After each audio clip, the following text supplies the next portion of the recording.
Ce matin, nous continuons notre série d'enseignements. Salue la personne qui est à côté de toi une fois encore. Salue la personne qui est à côté de toi. Alléluia. Dis-lui que tu pourras voir, tu peux voir la gloire de Dieu sur sa vie. Je peux voir la gloire de Dieu sur ta vie. Dis à la personne qui est à côté de toi que tu es spécial. Tu es spécial. Tu es l'homme de la situation. Dieu compte beaucoup sur toi. Au nom de Jésus. Alléluia. Amen. Le dimanche passé, nous avions appris une leçon importante. Vous savez, on dit généralement qu'à cœur vaillant, rien n'est impossible. Et souvent, quand vous rencontrez des gens, ils se disent, ou ils disent aux gens que pourquoi Dieu a-t-il permis au diable de continuer toujours pas à nous faire souffrir.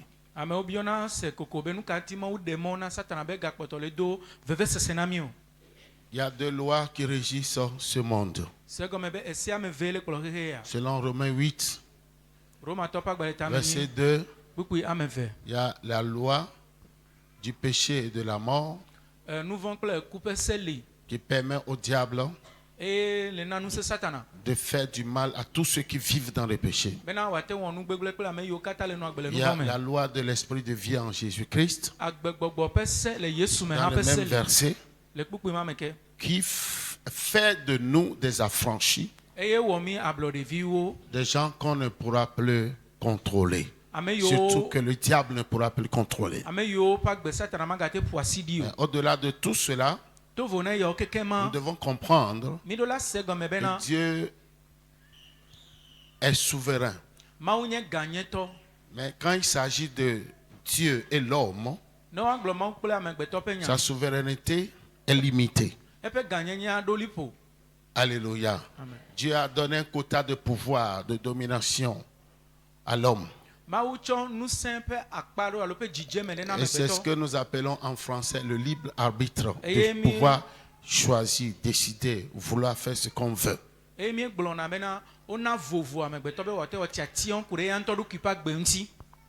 Alléluia.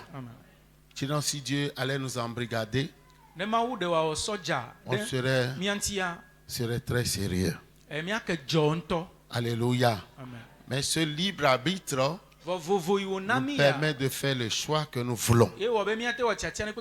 En un mot, Dieu n'est pas responsable de tes malheurs.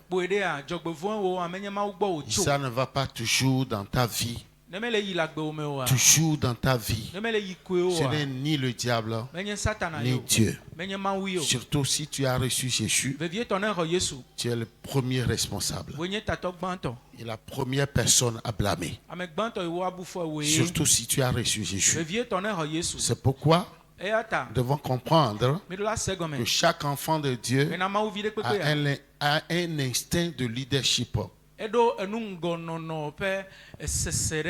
Il est responsable et il doit assumer sa responsabilité.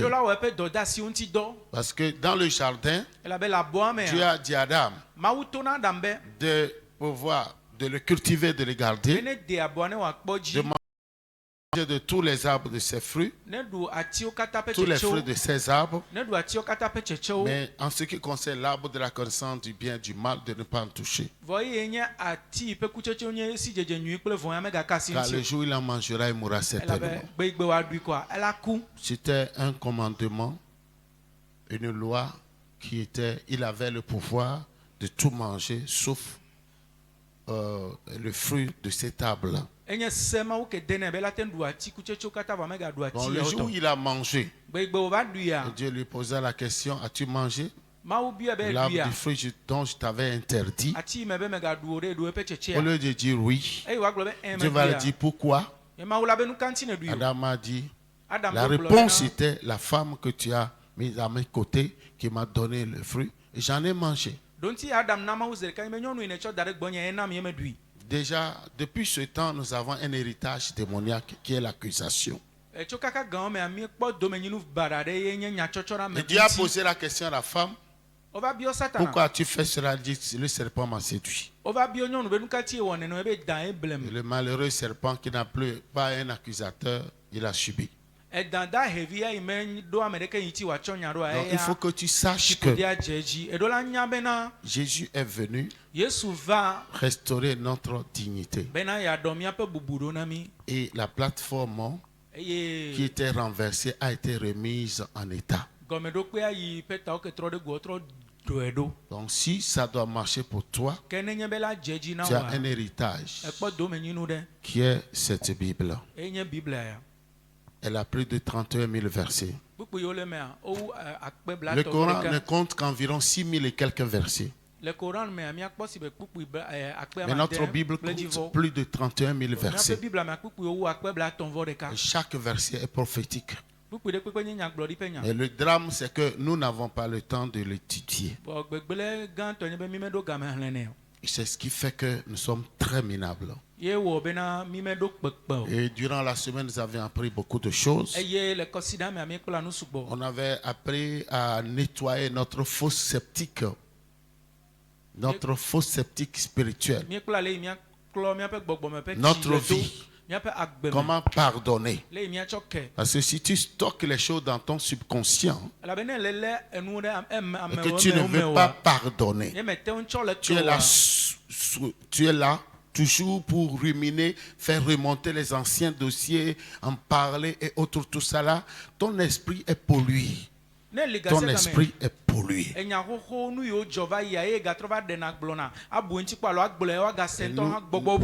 nous avions appris que quand tu fais des déclarations à haute voix, les oreilles l'entendent.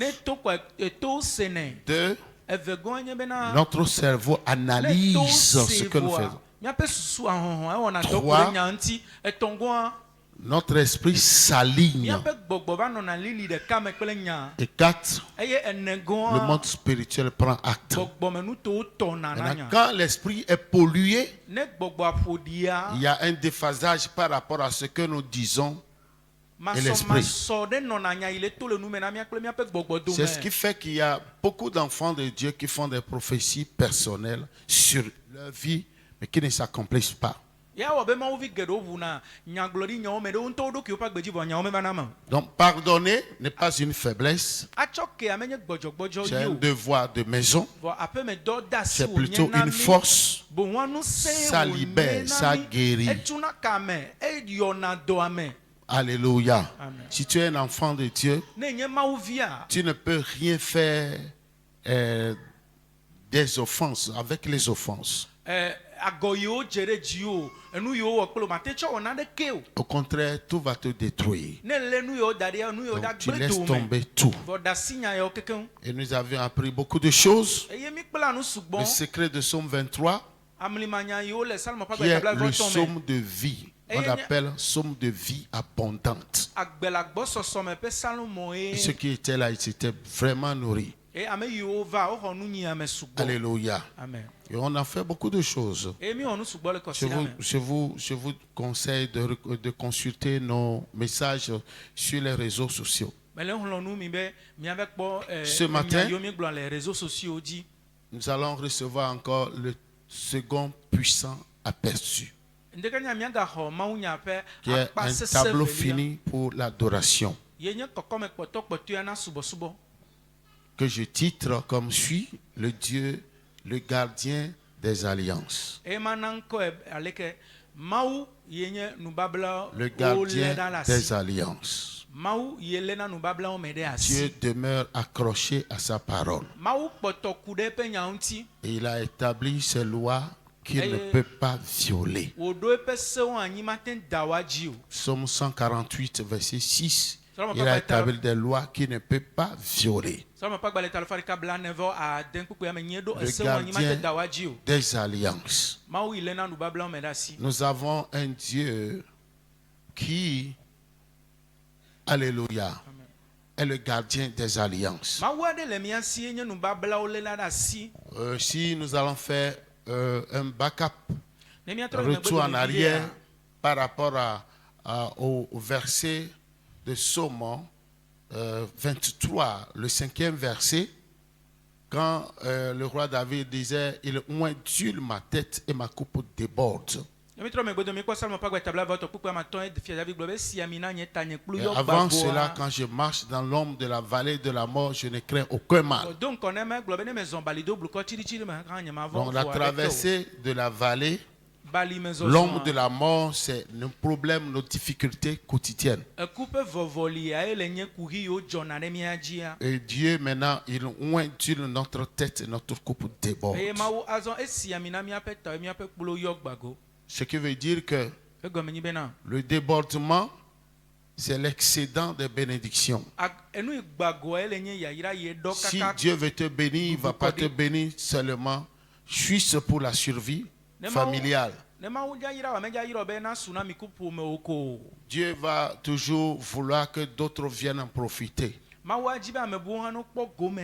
C'est-à-dire, dans l'ancien temps en Israël, quand ils font des champs, ils ne font pas la récolte de tout le champ. Ils laissent certains produits aux oiseaux, aux pauvres. Alléluia. Amen. Donc si Dieu veut te bénir, il pense toujours à d'autres personnes qui seront bénéficiaires de ta bénédiction. Cela veut dire que si nous sommes loin en face de nos adversaires, les bénédictions de Dieu ne sont pas conditionnées par les saisons. C'est-à-dire, ce n'est pas en temps favorable que quand ça marche que Dieu va te bénir. Ici, nous voyons que le roi David a décrit que c'est même au milieu de l'adversité qu'il a été oué. L'image de l'onction, c'est la surabondance matérielle. Donc Dieu nous bénit à cause de son alliance qu'il a faite avec nous. Si Dieu va te faire quelque chose, c'est par rapport à l'alliance. Donc ton sérieux doit parler beaucoup. Parce que lui, il ne change pas. Il est toujours ce qu'il a été. C'est pourquoi quand les gens se mettent à t'accuser pour bloquer Dieu, Dieu ne va pas les écouter parce que ce qui le deal qui existe entre vous, c'est une alliance de père et fils ou fille.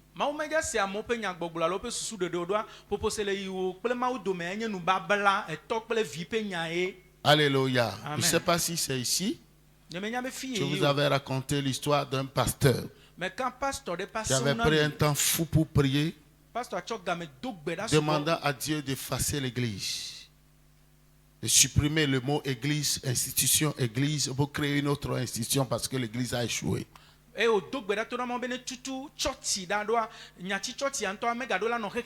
l'église a échoué. L'église est une honte pour lui. Machin, tout ça là, il priait. Seigneur, toi-même tu vois, les gens ne sont pas sérieux, les pasteurs ne sont pas sérieux, les fidèles ne sont pas sérieux. Que cette institution église soit supprimée. Il a prié pendant plusieurs mois. Jésus lui a dit, lui a parlé de, tu as fini. Tu as fini. C'est plutôt toi que je vais supprimer. Si l'église est faible, l'église a des défaillants, l'église a ceci, moi je vais la soutenir, je vais la restaurer, je vais l'élever et autant voulu je viendrai la chercher. Et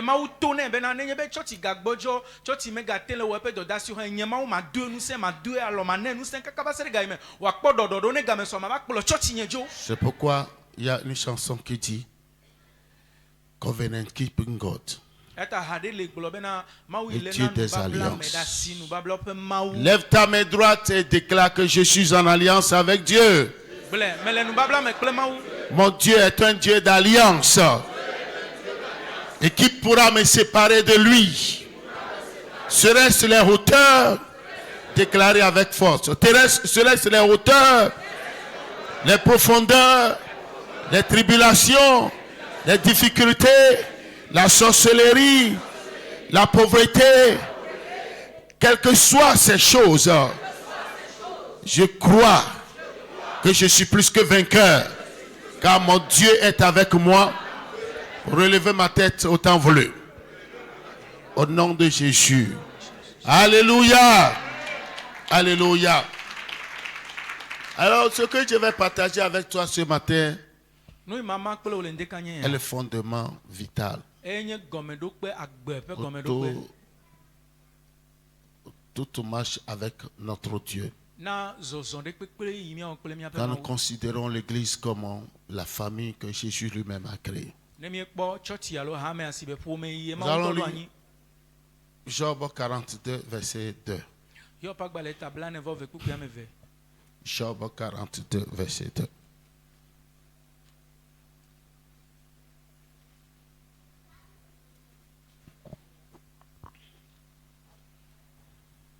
Job 42, verset 2. Je reconnais que tu peux tout et que rien ne s'oppose à tes pensées. Amen. Amen. Nous allons répéter ensemble. Répétez. Je reconnais que tu peux tout. Et que rien ne s'oppose à tes pensées. Alléluia. Celui qui a fait cette conclusion, il s'appelle Job. Il s'appelle Job. À son époque, c'est le seul qui avait le monopole de business. Il était super riche, en alliance avec Dieu. Et il avait 10 enfants. Et du coup, il a connu un moment d'épreuve. Et ce moment était douloureux pour lui. Il a perdu ses 10 enfants dans l'espace d'un jour. Tous ses biens dans l'espace d'un jour. Les produits champêtres, les animaux dans l'espace d'un jour. Et comme le malheur ne vient pas lui seul, il fut frappé d'un ulcère malin. Tout son corps était couvert de plaies. Pendant 9 mois. Pendant 9 mois. Et ses amis qui l'ont entouré, certains se sont moqués de lui.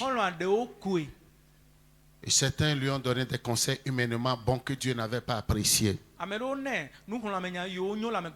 personne la plus proche de Job,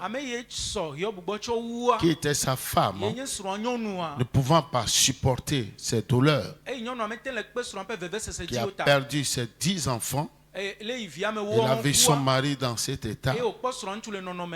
Il a proposé à son mari de maudire Dieu. De maudire Dieu et mourir. Mais son mari lui a dit, je ne le ferai jamais. Ni je suis venu, ni je m'en irai. Et c'est vers la fin de cette épreuve qu'il a dit, je reconnais que tu peux tout. Au milieu d'une grande épreuve, à la sortie d'une grande épreuve, la Bible a témoigné que dans tout cela, Job n'avait pas péché. Les gens lui avaient fait des propositions.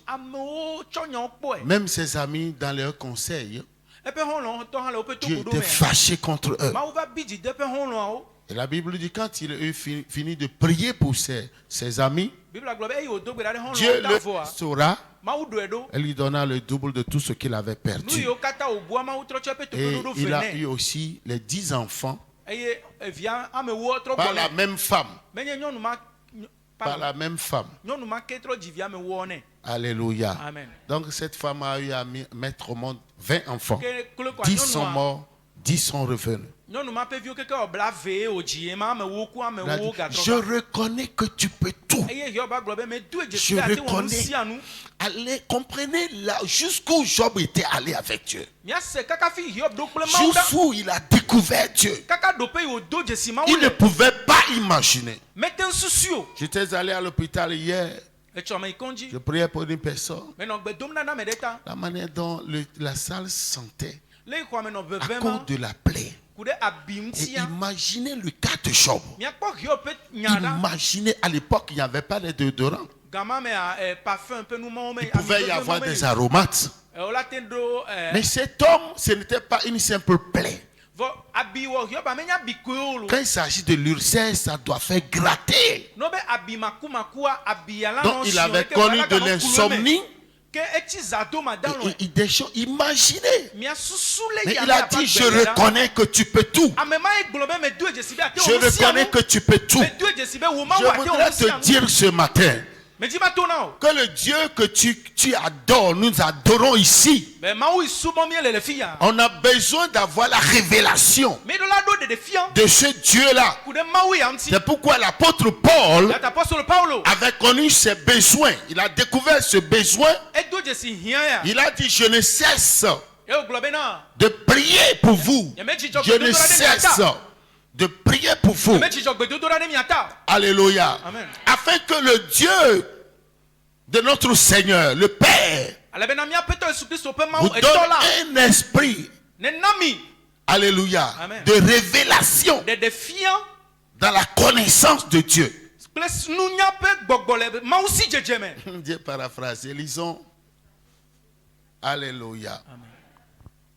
Amen. Amen. Lisons Ephésiens 1, 17. C'est important. Il faut que tu le connaisses pour savoir comment se tenir. Comment résister. Oui. Aujourd'hui, tu ne vois pas. Ephésiens 1, verset 17. Afin que le Dieu de notre Seigneur Jésus-Christ, le Père... Aller verset 16. Lis à partir du verset 16. Je ne cesse de rendre grâce pour vous, faisant mention de vous dans mes prières, afin que le Dieu de notre Seigneur Jésus-Christ, le Père de gloire, vous donne un esprit de sagesse et de révélation dans sa connaissance. C'était une prière, afin que le Père de notre Seigneur Jésus-Christ donne un esprit de sagesse et de révélation pour le connaître. De révélation pour le connaître. Tu as besoin de connaître ce Dieu. Job a dit, je reconnais. What about you? Je reconnais que tu peux tout. Je reconnais que tu peux tout faire. Tu peux changer la vie. Tu peux changer les temps. Tu peux changer les circonstances. Tu peux changer les destinées. Tu peux donner la vie. Tu peux guérir. Tu peux renverser l'inimitié. Tu peux établir, prendre un pauvre que tu vas élever. Tu pourras ordonner à ce que tout le monde se mette à genoux. Regardez ce qu'il a fait de Joseph. Regardez ce qu'il a fait de Joseph. Donc, nous avons besoin ici d'avoir la révélation. Jésus-Christ n'est pas prêché pour la simple raison que nous ne le connaissons pas. Le connaître veut dire savoir qui il est, de quoi il est capable, ce qu'il peut faire. Et là, nous pouvons le vanter avec preuve. Jésus donne la vie, Jésus ressuscite, il est un ami merveilleux, il pardonne, il protège, il garde, il élève, il nomme, il ne reçoit pas de complicité et il aime ses enfants avec un même amour. Nous avons besoin de le vanter. On ne peut pas le comparer avec les autres prophètes. Son cas est différent. Le cas de Jésus est différent. Jésus, lui, il est différent. Il a été sur la croix. Il est mort. Le troisième jour, il est ressuscité.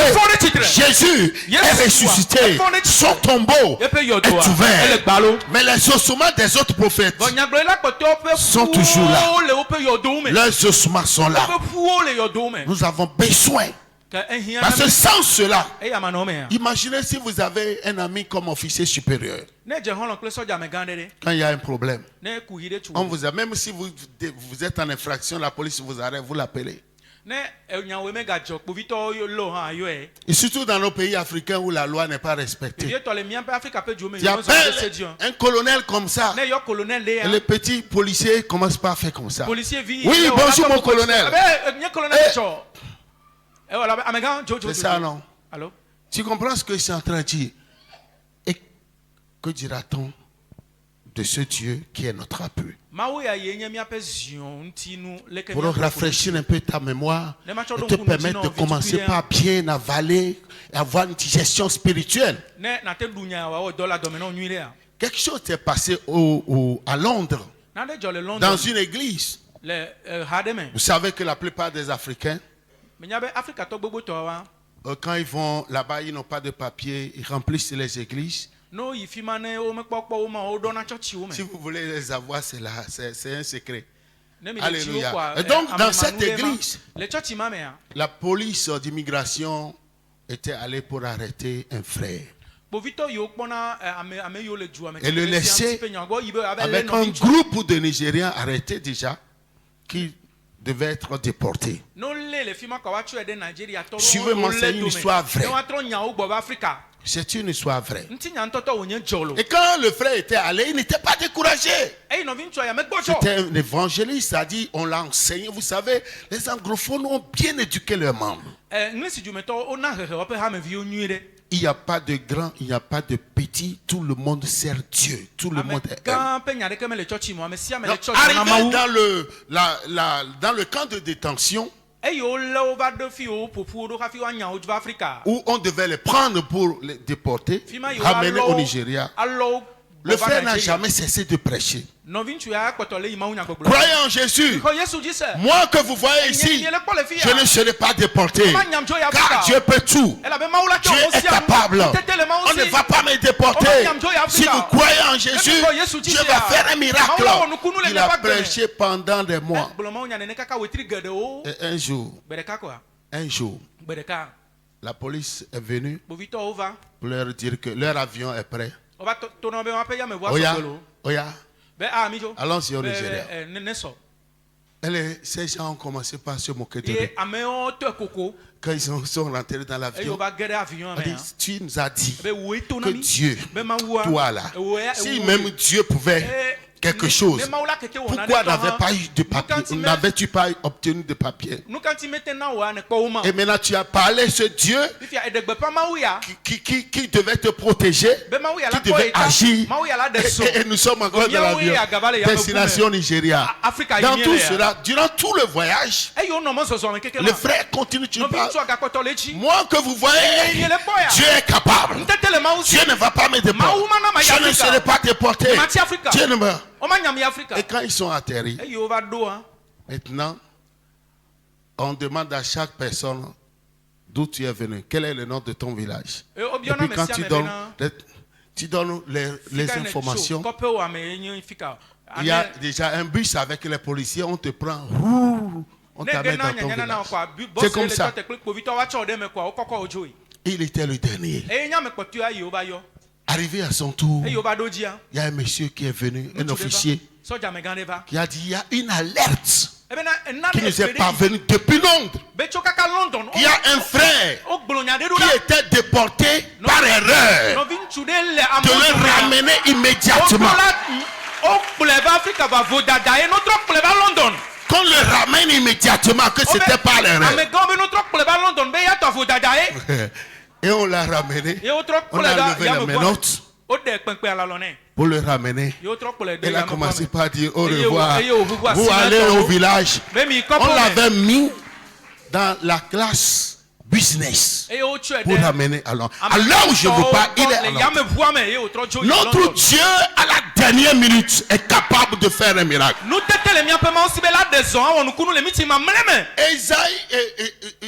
Ézéchiel a dit, quand il a vu les ossements desséchés, Dieu lui a dit, ces ossements desséchés pourront-ils vivre? Ézéchiel a dit, tu le sais. Tu le sais s'ils revivront. Dieu seul sait qui il est. Mais quand tu oses savoir qui il est et tu t'accroches à lui, il va changer ta situation. Tu comprends ce que je suis en train de dire? Je reconnais que tu peux tout. Au milieu de l'adversité, tu dois déclarer. Quand Job avait fait sortir cette déclaration, Dieu ne l'avait pas encore restauré. C'est après avoir tout remis à Dieu. Et Dieu lui a dit, prie pour tes amis. Sinon je vais les tuer. Je vais les tuer. Lisez le chapitre, tout le chapitre 42. Et après avoir prié, alléluia. Et après avoir, on peut lire ça, on peut lire un verset. Job 42, alléluia. Verset 7. Allez-y rapidement. Job 42, verset 7. Après que l'Éternel eut adressé ces paroles à Job, il dit à Eliphaz de Théman, ma colère est enflammée contre toi et contre tes deux amis, parce que vous n'avez pas parlé de moi avec droiture. Amen. Verset 10. Le verset 10. L'Éternel rétablit Job dans son premier état. Quand Job eut prié pour ses amis, et l'Éternel lui accorda le double de tout ce qu'il avait possédé. Continue. Les frères, les sœurs et les anciens amis de Job vinrent tous le visiter. Et ils mangèrent avec lui dans sa maison. Ils le plaignirent et le consolèrent de tous les malheurs que l'Éternel fait venir sur lui. Et chacun lui donna un kézita et un anneau d'or. Vous voyez, après la restauration, ils étaient obligés de lui faire des offrandes. Je déclare sur ta vie, au milieu des problèmes que tu as, que le diable et ses agents travaillent en vain. Dieu va parler. Et Dieu est en train de parler. Ta situation ne va pas demeurer comme ça. Au nom puissant de Jésus. Alléluia. Alors si nous savons que Dieu est le gardien des alliances, rien ne s'oppose à ses pensées. Que devons-nous faire?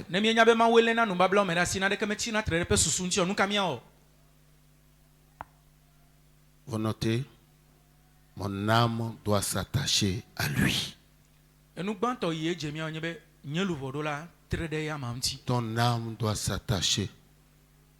Quand l'âme de quelqu'un s'attache à une autre personne, ça s'appelle amitié. Mon âme doit s'attacher à lui. Psaume 63, verset 9. Psaume 63, verset 9. Ton âme doit s'attacher. Tu dois devenir fille amie, fils ami de Dieu. Tu n'as pas entendu ton amen.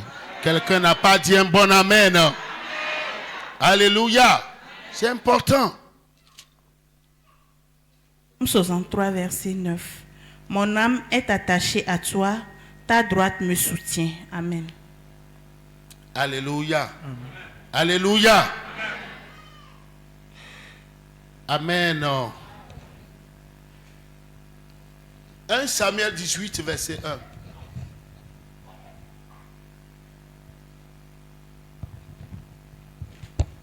« 1 Samuel 18, verset 1. » Allez-y rapidement. 1 Samuel 18, verset 1. David avait achevé de parler à Saül, et dès lors, l'âme de Jonathan fut attachée à l'âme de David, et Jonathan l'aima comme son âme. Voilà, quand on dit que l'âme de quelqu'un s'attache à quelqu'un par son âme, cela parle de l'amitié. C'est pourquoi dans les histoires de mariage, quand le couple est un couple triplement uni, Les deux corps s'unissent pour l'épanouissement sexuel et le bonheur physique. Les deux âmes s'unissent pour l'amitié. Les deux esprits s'unissent pour la spiritualité. Amen. Amen. Donc mon âme doit s'attacher à l'Éternel. Il faut personnaliser ça. Mon âme, attache-toi à l'Éternel. Car c'est lui qui te soutient. Amen. Alléluia. C'est ton premier pas. Et la deuxième chose, est-ce que nous allons décortiquer dans Job 36? Job 36. Amen. Verset 11. Job 36, verset 11. S'ils écoutent et se soumettent, ils achèvent leur jour dans le bonheur, leur année dans la joie. Amen. S'ils écoutent. Le verset est mal traduit, il y a eu des mots bizarres dedans. Tu as la version anglaise? Tu ne l'as pas. La version anglaise dit pas écouter. S'ils obéissent. Tu pourras écouter et ne pas obéir. Ouais, c'est dilué, right? Amen. S'ils obéissent, donc on transcende l'écoute. On transcende le pouvoir de l'écoute. S'ils obéissent et le servent. Bah, qu'est-ce qu'on a dit là-bas? S'ils m'écoutent et se soumettent, ils achèvent leur jour dans le bonheur. C'est encore un autre. Servir et se soumettre, c'est la même chose? Hein? Non. Vous voyez, on est trop victime de ces mauvaises traditions. Amen. Amen. La Bible dit, s'ils obéissent et le servent,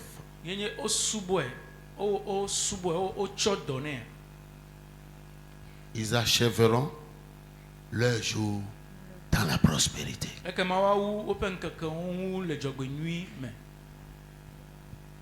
Tu comprends ce que je suis en train de dire? Dieu n'est pas compliqué. Si tu obéis, si tu l'obéis et le sais, tes jours, tu vas les finir dans la prospérité. C'est le secret que les anglophones ont déniché et sont très différents de nous. Obéir Dieu, c'est de pratiquer la justice de Dieu, vivre comme enfant.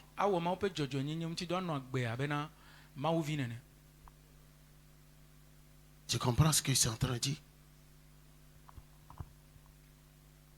Tu comprends? Alléluia. Amen. La fois dernière, on a corrigé les mauvaises paroles qu'on a l'habitude de sortir. Je suis fatigué, je ne peux plus, je suis malade, ma maladie, nous sommes pauvres, il n'y a pas d'argent. Et je vous avais dit, donner l'exemple d'un de mes amis au Bénin, qui a interdit à ses enfants. Il ne lui jamais dit, papa, donne-moi de l'argent, j'ai besoin de l'argent. Il dit, papa, j'ai beaucoup d'argent. Il a dit à la domestique, ne dis jamais qu'il n'y a pas de nourriture. Dit, papa, nous avons beaucoup de nourriture. Donc, c'est un exercice qui nous permet de nous déconnecter du vocabulaire négatif.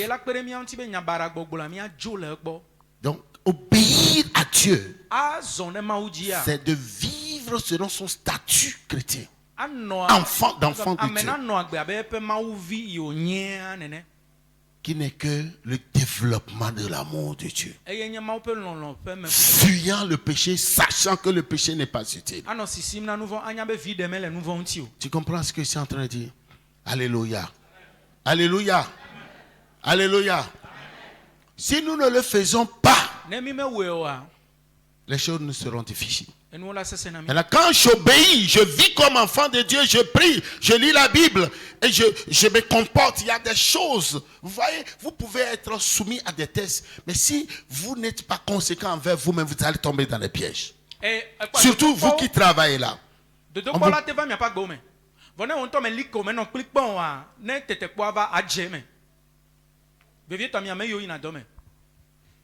Bon, un détournement.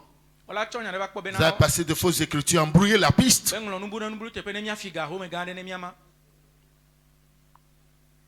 Demain, quand ça va péter, c'est ton nom qui sera à la une. Et on peut te tester pour cela. Et tu dois garder ton intégrité. Cela était arrivé à un homme de Dieu, à un chrétien intègre du Nigeria, qui travaille dans un organisme international. On lui avait proposé un détournement comme ça, très colossal. Et il a refusé. Et ses supérieurs l'ont menacé de le licencier. Il a dit, il est parti le dire à sa femme. Ok, que te licencie, reviens à la maison. Dieu va faire quelque chose. Ils ont tout fait. Ils ont tout fait. Je ne vais pas parce que ça compromet. Je suis un enfant de Dieu. Je ne peux jamais le faire. Mon Dieu me voit. Et à la fin, ils lui ont dit, tu es la personne qu'on cherche. Tu iras diriger notre succursale à Abuja. Tu es comme ça. Tu vois? Donc, il faut que tu fasses connaître aux gens que tu es un bon enfant de Dieu. Que tu n'es pas là pour voler. Un jour, le diable va faire ressortir ce dossier et tu seras honnête. C'est ce que veut dire obéir. Tout cela fait partie de l'obéissance. Maintenant, servir Dieu parle de ce que tu fais. Depuis que tu es venu ici, tu as commencé par adorer. Quel travail fais-tu dans la maison de Dieu? Ça compte beaucoup. Ça compte beaucoup. Qu'est-ce que tu fais? Dans quel groupe milites-tu? Et qu'est-ce que tu fais? Cette année, c'est l'année de l'excellence. Qu'est-ce que tu sais faire? Tu vas me dire que tu fais quelque chose. Comment est-ce que tu le fais? Est-ce que c'est d'une manière excellente ou médiocre ou passable? Ça, c'est très important. Vous voyez, les anglophones, l'église, c'est une école. Et puis, ils misent sur la formation et la redite. Et tout le monde fait en sorte que tout le monde se conforme à cela. Ce qui fait que la pauvreté est éradiquée. Et tout le monde est appelé à travailler pour être intègre. Et quand on lui donne un coup de main, on te confie quelque chose, tu seras un bon dispensateur. Bien-aimé, si nous voulons achever nos jours dans la prospérité. Dans la prospérité. Nous devons comprendre que Dieu nous veut comme ouvriers dans sa maison. Si tu ne fais rien dans la maison de Dieu, Dieu ne peut pas te bénir. C'est le choc. Dieu ne peut pas te bénir. Tu viendras prier et autres. Mais la manière dont Dieu fonctionne, c'est que tu dois le servir. Et là, les jours de ta vie qui sont devant toi seront dans la prospérité. On n'a pas dit la richesse. La richesse est basse par rapport à la prospérité. C'est pourquoi nous voulons faire travailler tout le monde. Si tu n'adhères pas à un groupe, tu n'es pas dans un groupe pour travailler comme ouvrier, autant le faire. Sinon tu vas attendre longtemps. Parce que nous sommes en train de quitter la routine de la religiosité pour rentrer dans notre de vie. Parce que le christianisme, c'est un style de vie. Nous devons avoir notre style de vie comme les habitants du ciel. C'est-à-dire, là où nous allons, nous nous déplaçons avec le ciel. Partout où tu vas, tu as ton ciel ouvert au-dessus de toi. Il y a la présence de Dieu parce que tu es un enfant d'alliance. Oh, ton amen n'est pas un bon amen. Alléluia. Amen. Alléluia. C'est important. Ne fais pas semblant pour dire non, parce que ainsi de suite. Si le diable vient, arrête-le. S'il rentre chez toi, chasse-le. Tu as l'autorité. Alléluia. Il vient dans ta maison, chasse-le. Ton enfant tombe malade, il dit Satan, c'est toi. Quitte ici. Je commande la fièvre de quitter mon enfant. Si ta femme ne conçoit pas, dis hey. Parle à ses entrailles. Parle à ses entrailles. Parle aux entrailles de ta femme. Utilise Deutéronome 7, verset 12 à 15. Parle. On a dit que même les animaux dans ta maison ne seront pas stériles. Quand tu cries sur le diable, il fuit.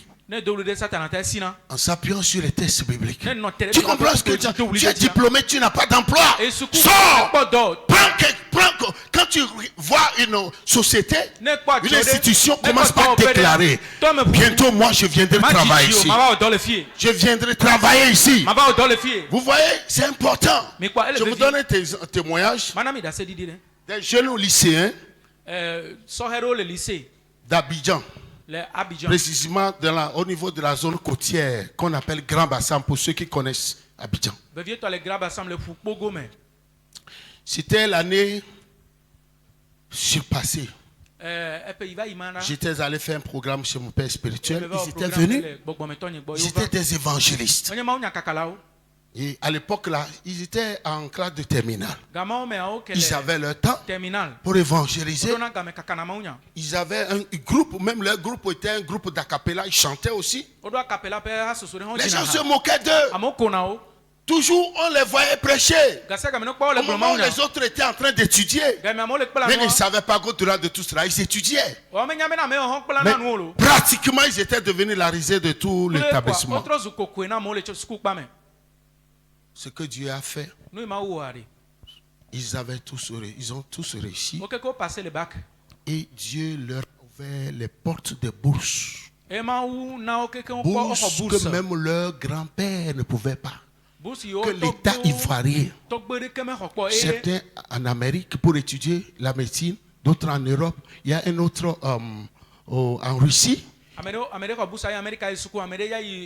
y a un autre même qui a reçu une bourse pour faire une formation à Abidjan là-bas. Tous les membres du groupe, après avoir reçu à leur bac, Dieu leur a donné des bourses. Pourquoi? Parce que au lycée, ils avaient dédié leur vie. Ce que leurs parents ne pouvaient pas leur faire. Jésus, quand ils ont priorisé les intérêts de Dieu. Alléluia. Amen. Alléluia. Amen. Alléluia. Amen. Si tu ne veux pas de problème, tu es déjà enfant de Dieu. Ce que tu dois faire pour que Dieu te bénisse, c'est d'obéir et le servir. Quand tu le fais, hein, tu vas achever. Tu notes A. J'achèverai mes jours dans la prospérité. J'achèverai mes jours dans la prospérité.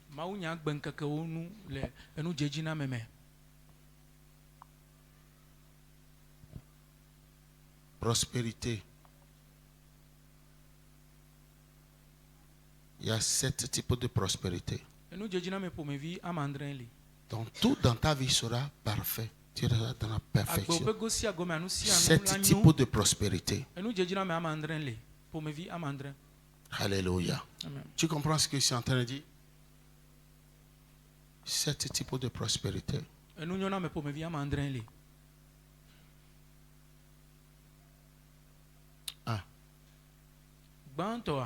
Tu notes. Parce que l'apôtre Jean dit, je souhaite que tu prospères à tous égards. Il y a les dimensions. Prospérité territoriale. J'avais enseigné ça ici. Prospérité territoriale ou environnementale. Toi, partout où tu iras, tu dois prospérer. Tout lieu que fleura la plante de tes pieds, Dieu te le donnera. Quand tu sers Dieu, si tu es affecté quelque part, la grâce doit commencer avec toi. Que cette graine tombe en toi au nom de Jésus. Je dis, partout où tu iras, la grâce naîtra. Ta maison sera appelée Bethel. Bethel veut dire maison de l'Éternel. Tu comprends ce que je suis en train de dire? Alléluia. Si vous visitez toutes les églises anglophones, les gens sont déjà instruits par rapport à ça. Et c'est ce qu'il faut. 2. Prospérité mentale. Nous les Africains, nous sommes victimes de la mauvaise gestion de notre cerveau. C'est pourquoi beaucoup s'en vont mourir dans la haute mer parce qu'ils vont chercher une vie meilleure. En prenant des risques, passant par utilisant les bateaux et autres, tout ça là.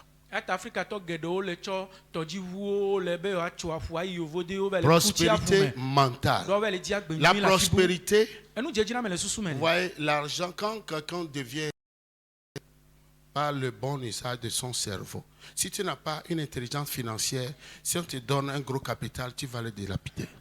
La sagesse est ici. La connaissance est ici.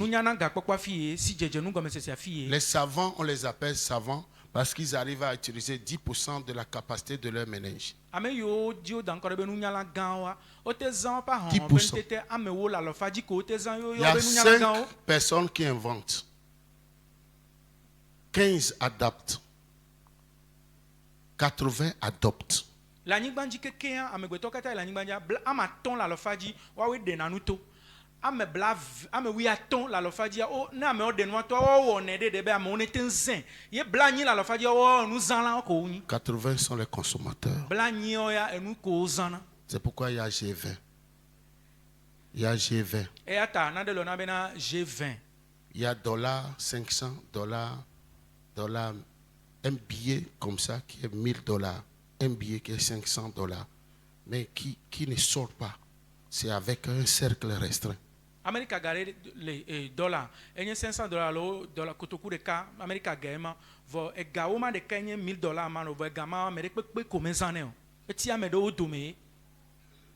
C'est pourquoi si tu as la Bible, pourquoi tenir la Bible en main et souffrir? Et t'as nous ta Bible là non si maintenant on va non 3. Prospérité des réalisations.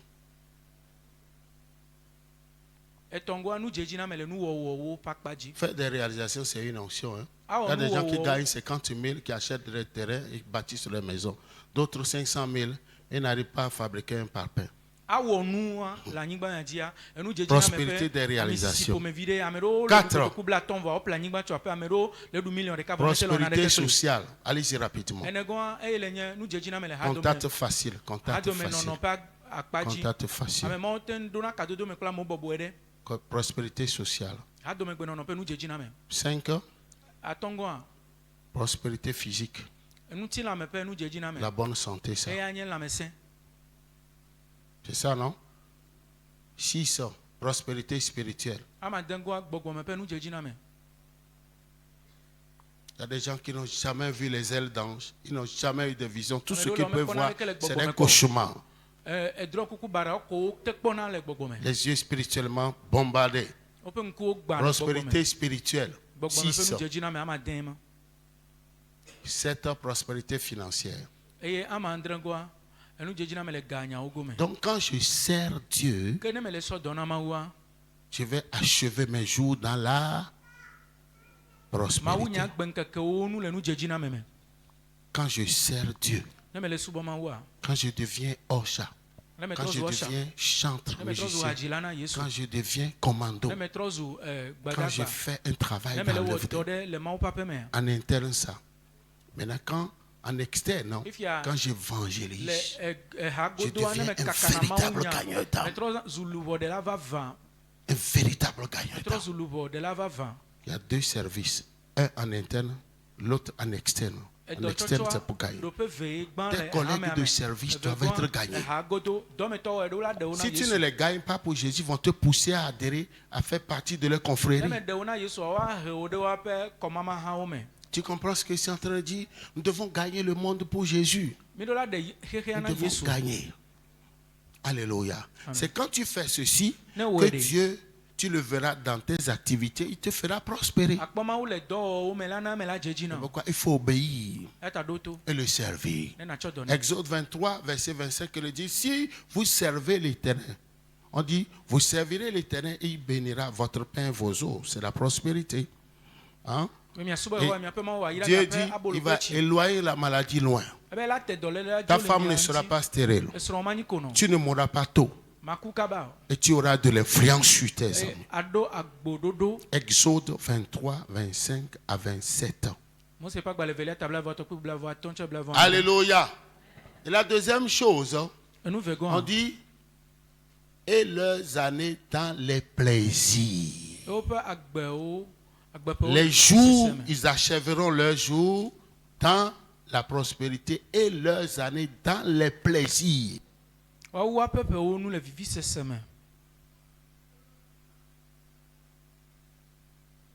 Alléluia.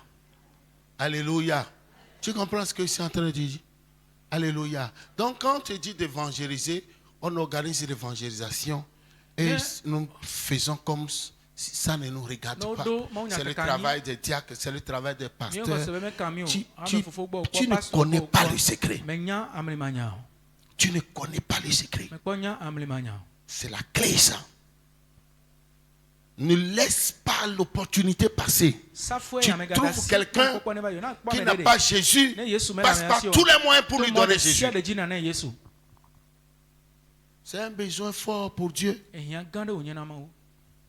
Luc 14, 22 à 23. Un besoin, le cœur du Père réclame ses âmes. Vas-y. Luc 14, verset 22 à 23. Le serviteur dit, Maître, ce que tu as ordonné a été fait et il y a encore de la place. Et le maître dit au serviteur, va dans les chemins et le long des haies et ce que tu trouveras, contrains-les d'entrer afin que ma maison soit remplie. Car je vous le dis, aucun de ces hommes qui avaient été invités ne goûtera de mon souper. Amen. Vous voyez? Le maître nous ordonne d'aller dans les rues, le long des haies. Ceux que nous trouverons, de les forcer. C'est ce qu'on appelle anakazo. De les forcer. Vous voyez, l'évangile, c'est pourquoi on parle de l'évangélisation brute. C'est pourquoi on parle de l'évangélisation brute. Quand tu commences par le faire, il y a une décharge, qui est une onction qui descend. Ta foi commence par grandir. Il y a une joie qui t'anime. Tu te reconnectes davantage à Dieu. Tes yeux s'ouvrent. Tu vas te familiariser avec les dons spirituels. Moi, j'avais commencé par délivrer les gens sans avoir lu sur la délivrance. Quand je n'étais même pas, je ne savais même pas que j'allais devenir pasteur. Tu vois ce que je suis en train de dire? Le zèle. Quand tu es zélé pour la cause de Dieu, Dieu t'ouvre les portes. Dieu va te donner rapidement. Même ce que tu ne lui as pas encore demandé. C'est les écrits. Regardez comment est-ce que nous perdons notre temps. Regardez. Quand nous avons... Allez à Tokwe pour voir. C'est dit, c'est saturé. Ça dit que les patients sont dans leur chambre, mais les parents même là, les allées là, ce n'est pas la peine. Ce qui veut dire que la plupart des gens qui vont là-bas ne vont pas revenir à la maison. D'autres à la morgue, de la morgue au cimetière. Et les chrétiens sont là. Tu vois? Les enfants de Dieu sont là.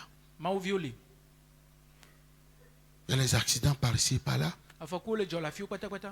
Mais priez. Je vous dis la vérité.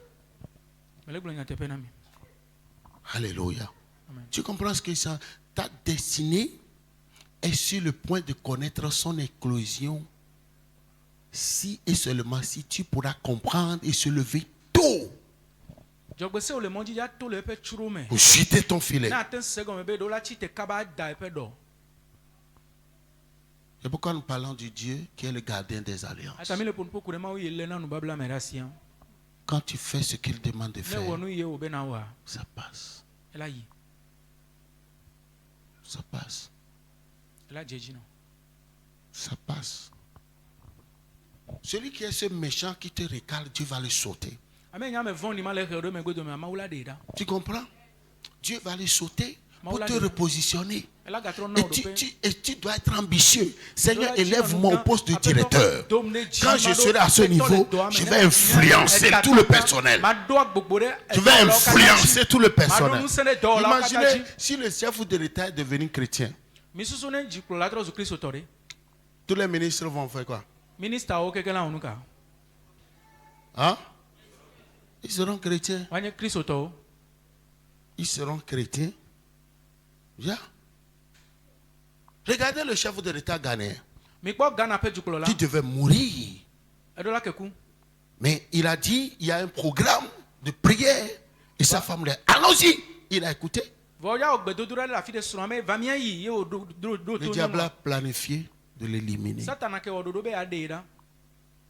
Il était allé à la prière. Et les gens qui sont morts, même c'est les teigneurs de l'autre groupe là. Qui le fatiguait.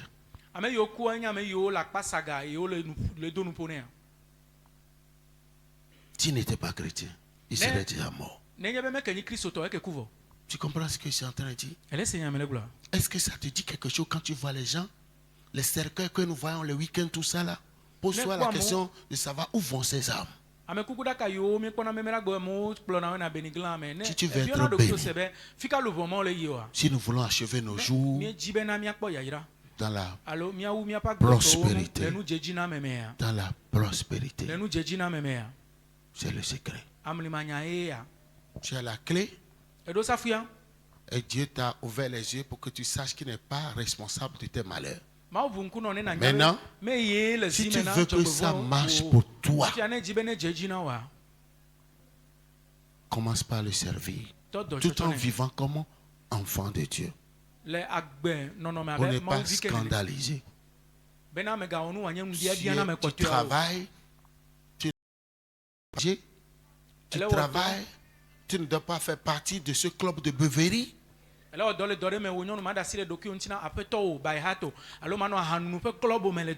sortez, vous buvez des bières, prenez des bouteilles, du vin, du whisky. En tant qu'enfant de Dieu, ça va compromettre ta foi. Tu comprends ce que je suis en train de dire? Alléluia. La Bible dit séparez-vous et ne touchez pas ce qui est impur. Je vous accueillerai. Et je vous accueillerai. 2 Corinthiens 6, 14 à 18, on ne va pas le lire. Séparez-vous. Séparez-vous et ne touchez pas ce qui est impur. Nous devons montrer à Jésus que nous sommes des enfants apostoliques. Nous devons montrer à Jésus que de la même manière que l'église primitive avait travaillé, nous sommes prêts à continuer ce qu'elle avait. L'église primitive prenait des villes. Et des miracles s'opéraient. Il y a eu des secousses. Même les autorités vraiment étaient secouées. Et ne pouvaient pas comprendre comment est-ce que le mouvement de Dieu, la puissance de Dieu pouvait régner ici. Le Togo a besoin de nous. Le Togo a besoin de nous. Le Togo a besoin de nous. Donc si on t'a nommé diacre, tu as un poste, tu es dans un groupe. Alléluia. Amen. Alléluia.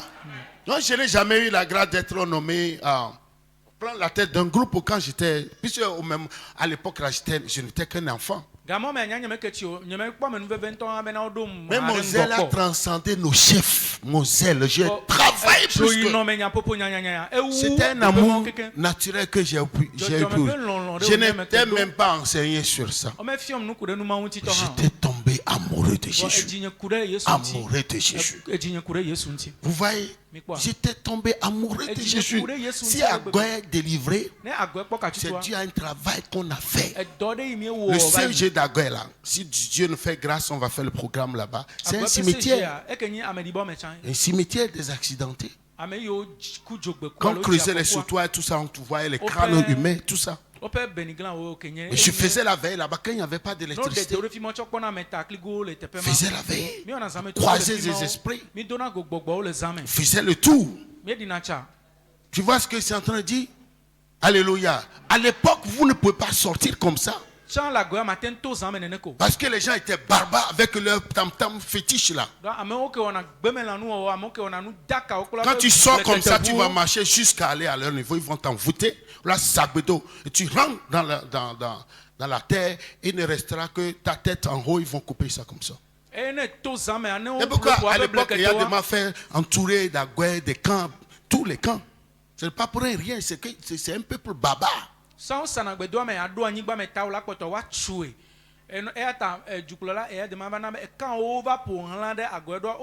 La plupart des terrains qui sont ici là sont des terrains sur lesquels on a inhumé des gens. Certains ont été des couvents même. Et qui ont rasé, les gens, les pauvres les ont achetés, vous achetez, vous bâtissez votre maison, vous avez des problèmes.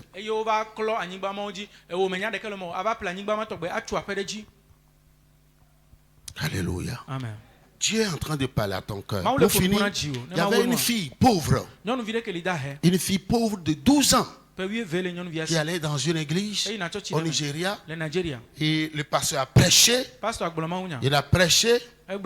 Et l'argent que sa maman lui donnait pour le petit déjeuner, elle avait pris tout l'argent et est venue laisser ça sur l'autel comme sacrifice.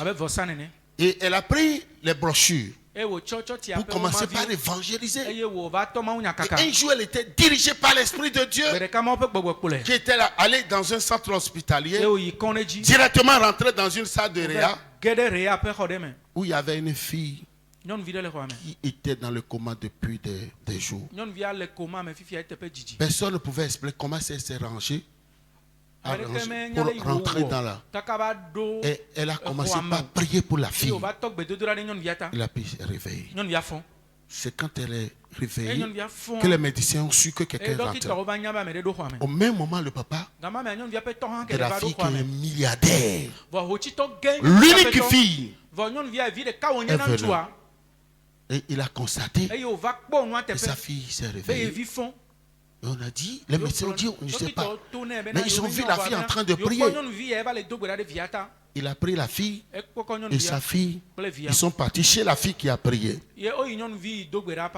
Quand ils sont allés là-bas, la pauvre vendait de la bouillie au bord de la route. Donc ils étaient recueillis par le pasteur. Donc la maman et la fille étaient chez leur pasteur qui n'avait pas assez de moyens. Tellement que le véhicule était un véhicule 4x4. Dernier cri, fumé. Que le pasteur venait avec son Z là. Il a vu le véhicule avec la maman et autres là. Il se disait que bon, est-ce que les gens là ne sont pas venus l'arrêter? Et donc il a demandé à l'homme de moto de...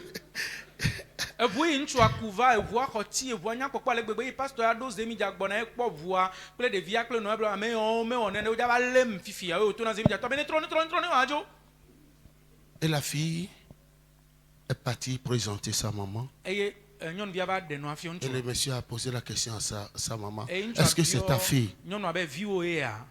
Elle dit oui, c'est ma fille. Est-ce qu'elle a fait quelque chose? Elle a commencé par pleurer. C'est mon unique enfant. Nous n'avons personne. Elle dit non. Je voulais savoir. Elle n'a rien fait de mal. Et quand le pasteur a suivi la scène de loin, il a compris que ce n'était pas pour... Elle est venue. Et la dame même à présenter le pasteur, que c'est le pasteur qui leur donnait des coups de main et machin tout ça là. Le monsieur a donné 16 millions au pasteur. Et il a pris la fille. Sans parler de ce qu'il a laissé à la maman. Tu vas rester chez moi. Je vais m'occuper de toi. Je vais t'adopter. Quand quelque chose va arriver à ma fille, je sais que tu es là pour s'occuper d'elle. Qu'est-ce qui a fait cela? Évangélisation. Elle n'avait personne. Dieu a changé son statut. Elle va achever ses jours dans le bonheur, non? Tu ne sais pas ce qui t'attend sur le chemin de l'évangélisation. Le diable t'empêche. Il t'anime de honte et de timidité. C'est le chemin du bonheur. Rentre en toi-même. Et regarde comment ce que tu es en train de faire de ta vie.